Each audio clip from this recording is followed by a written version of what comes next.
Hello friends, welcome back to our channel. Friends, in today's lesson, in today's video, we try to know about the Arabic prose in modern period and its kind. Friends, आज का जो video है इसके अंदर आप जानेंगे अन्नस्र अल-अरबी fill असर अल-हदीस व अक़सामुहु। सबसे पहले दौर हदीस का आगाज़ कब से होता है? आपको मालूम होना चाहिए कि नेपोलियन के मिस्र पे हमला करने के बाद दौर जदीद अरबी दौर का आगाज़ होता है। 1798 ईस्वी में नेपोलियन बोनापार्ट मिस्र पर हमला करता है। उसके हमले के बाद ही इस दौर का आगाज़, इस दौर का शुरुआत होता है। दोस्तों, इस अज़ीमुल क़द्र फ़ातह के साथ जो इल्मी जमातें आई थी, उसने बावजूद जंगों और दीगर हंगामों के बहर सूरत मिस्र में तमद्दुन के तहज़ीब व सक़ाफ़त के बीज बोए। उन्होंने 2 मदरसे बनवाए, 2 रिसाले निकाले, एक थिएटर अदाकारी के लिए और एक एकेडमी आलिमी तहक़ीक़ात के लिए, एक कुतुबखाना, एक प्रेस और मुतअद्दिद कीमियावी मामल, और लोगों को इनसे इस्तिफ़ादे के लिए, इनसे फ़ायदा उठाने के लिए राह आसान कर दी। क्योंकि मोहम्मद अली पाशा ताड़ गया था, समझ गया था कि हमें तरक्की करनी है, तरक्की के रास्ते पे गामज़न होना है, तो उसका रास्ता इल्म है। क्योंकि मगरिब जो तरक्की की है उसका रास्ता इल्म की वजह से होकर गुज़रता है। चुनांचा उसने तालीम के लिए काफ़ी जिद्दोजहद की, कोशिशें की। चुनांचे उसने मदरसे कायम किए, रफ़ाए आम और तिब्बी कॉलेज, यूनिवर्सिटीज़ कायम की, और मज़ीद तहक़ीक़ और तफ्तीश के लिए फ़्रांसीसी कुतुबखानों, फ़्रांसीसी जामियात की तरफ इनको भेजा। यानी कुछ अपने तालबा की जमात को इकट्ठा किया, जमा किया और इनको फ्रांस, यूरोप की तरफ भेजा ताकि वहाँ जाकर इल्म से फ़ायदा उठाएँ, फिर आकर यहाँ पे इल्म को आम करें। जिनको ये जमा किया था उनकी तादाद तकरीबन 44 बताई जाती है। जब ये लोग फ्रांस की तरफ सफ़र किए, वहाँ जाकर तराजीम व तालीम का काम शुरू किए, इस तरीके से तालीमी वफूद यूरोप की तरफ पहुँचते रहे, जाते रहे। फिर वहाँ से जो तलबा यहाँ आकर तराजिम तर्जुमे पे काम की। उसके बाद ख़ुद काहिरा के अंदर गैर मुल्की ज़बानें सिखाने और तर्जुमा कराने के लिए मराकिज़ कायम किए गए, मराकिज़ खुले। अल-मतबअतुल अहलिया जो कि फ्रांसीसी अपने साथ लाए थे, उनके जाने के बाद ये ख़त्म हो गया था, तो उस पर अल-मतबअतुल मिस्रिया की बुनियाद रखी गई। अल-वक़ाइउल मिस्रिया निकाला गया, जो कि उस वक्त ग़ालिबन तमाम मशरिक़ में पहला अखबार था। दोस्तों, ये जो कुछ भी है तर्जुमे के जो काम हुए हैं दीगर ज़ुबानें में, फिर दीगर ज़ुबान इस ज़ुबान अरबी में आए, ये जो चीज़ें थी दरहकीकत नेपोलियन बोनापार्ट के मिस्र पर हमला करने की वजह से था। यानी नेपोलियन बोनापार्ट मिस्र लाया था, फिर उसके बाद उसमें मोहम्मद अली पाशा ने ईंधन डालकर, आप यूँ कह सकते हैं कि फूंक मार के इस आग को भड़काया, फैलाया था। हत्ता के शाम और तमाम बलद अरबिया तक इसके शोले, यानी जो इल्मी शोले थे, अदबी शोले थे, पहुँच रहे थे। ऐसा दौर रहा कि इस दौर में पूरी तरह से फ़्रांसीसी सक़ाफ़त को अपने अंदर किया, यानी फ़्रांसीसी सक़ाफ़त व अदब से मुतासिर हुआ। इस दौर के उदबा फ़्रांसीसी सक़ाफ़त, फ़्रांसीसी अदब से मुतासिर होकर काम किए, जैसा कि मोहम्मद हुसैन हैकल, मोहम्मद तैमूर, अब्बास महमूद अक्काद, अहमद अमीन है, लुत्फ़ी बन फलूती वगैरह हैं। ये ऐसे उदबा हैं कि पूरी तरह से मगरबी सक़ाफ़त, ख़ासकर फ़्रांसीसी सक़ाफ़त से मुतासिर हुए। अब इसके बाद हमें ये जानना चाहिए कि नस्र की कितनी अक़साम हैं, कितनी किस्में हैं, दौर क़दीम में इसके कितने अक़साम थे, और इस दौर में जो मज़ीद कुछ अक़साम इजाफ़े हुए हैं, इसको आपके सामने रखनी है। क्योंकि जो मैंने बताया शुरू में कि हम आज जानेंगे अन्नस्रुल अरबी फिल असर अल हदीस व अक़सामुहु, तो उसके अक़साम जानना है कि उस कितने अक़साम हैं। दोस्तों, इसके चंद अक़साम हैं, जैसा कि मैं आपके सामने रखूँगा। मक़ाला है, ख़िताबत है, रिवाया है, क़िस्सा है, मसरहिया है। ये चंद अक़साम हैं नस्र के। अब जो मक़ाला उस वक्त जो होते थे, यानी दौर जदीद में जो मक़ाले हैं, मक़ाला इज्तिमाइया भी हैं, सियासी मक़ाले भी हैं, अखलाक़ी मक़ाले भी हैं, शख़सी मक़ाले भी हैं।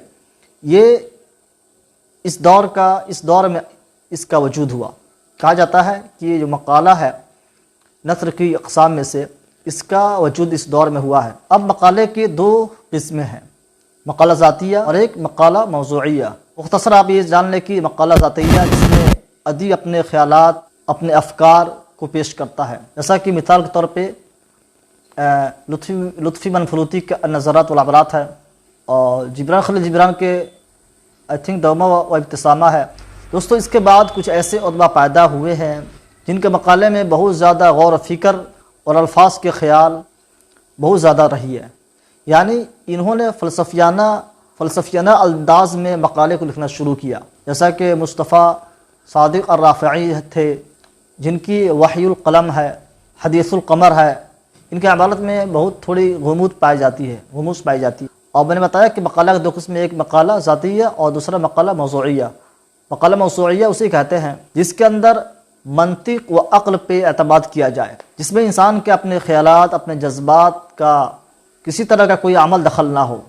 जिसके लिखने का पैटर्न आई थिंक ये होता है कि मुक़द्दमा होता है, फिर अर्ज़, उसके बाद नतीजा, फिर ख़ात्मा। तो ये मकाला इस तरीक़े का होता था कि जो मौजू लिया है, जो मौजू इख्तियार किया गया है, उस पर अक्ल व मंतिक से पूरी तरह से तज्ज़िया किया जाता था। उसके अंदर अपने ख़यालात व एहसासात का किसी तरह का कोई दखल नहीं होता था।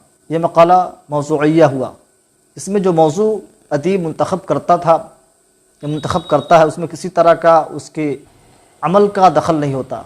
वो मकाला क़ज़ाया इल्मिया या क़ज़ाया फ़लसफ़िया या कोई माशरती या कोई सियासी बहस उसमें होती थी, जिसके अंदर मंतिक व अक्ल पर ही बहस होती। कि तहा हुसैन का हदीसुल अरबिया है, वो पहला क्या हुआ, मकाला, यानी नस्र की पहली किस्म मकाला और दूसरी खिताबत। जैसा कि आपको मालूम है कि खिताबत ज़माने जहलियत में बहुत ज़्यादा रहा है। ये अलग बात है कि शेर से इसका दर्जा कुछ कम है, क्योंकि उस ज़माने में अपनी बातों को लोगों तक पहुँचाना ख़ासकर शेर के ज़रिए हुआ करता था। लेकिन नस्र भी रहा है, जैसे कि क़ुस बिन सादा अल-यादी वगैरह है, जिन्होंने ये टिक लगाकर खुतबा देने का इजाद किया था, उन्हीं के ज़रिए है। और उस दौर में ये बहुत से ज़्यादा खुतबा पाए गए हैं, जैसा कि औकाज़ वगैरह के मेले जो लगते थे उसमें खुतबा जमा होते थे, शोरा जमा होते थे, अपनी बातें कहा करते थे। तो क़ुस बिन सादा अल-यादी हैं, इनके बारे में अल्लाह के नबी के फरमान है।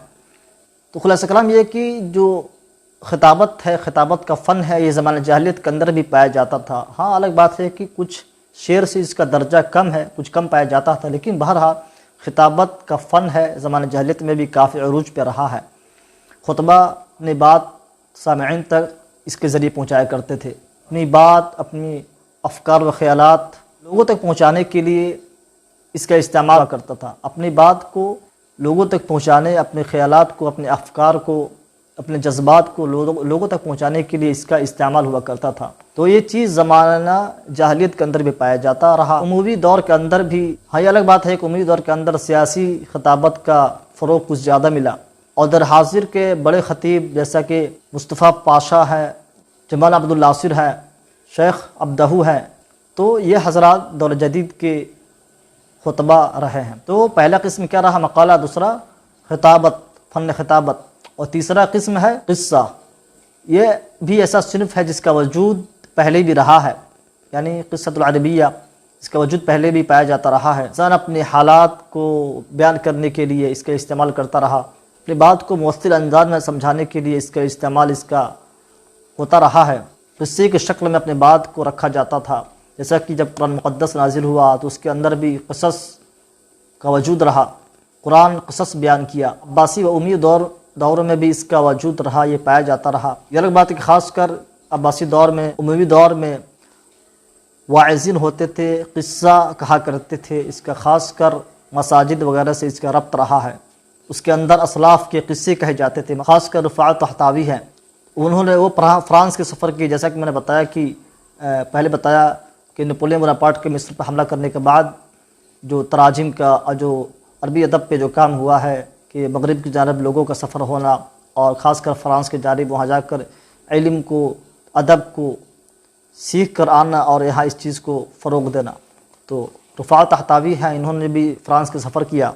जब वहाँ से पलट कर आए तो वहाँ से आकर इन्होंने यहाँ पे आके इस पे काम किया। इसी तरीके से हाफिज़ इब्राहिम है, उनकी अलबूसा तसनीफ़ है। इसी तरीके से मुस्तफ़ा लुत्फ़ी मनफलूती है, जिनके अन्नज़रात है। मोहम्मद सिबाई हुए, जिनकी तसनीफ़ मदीनतैन है।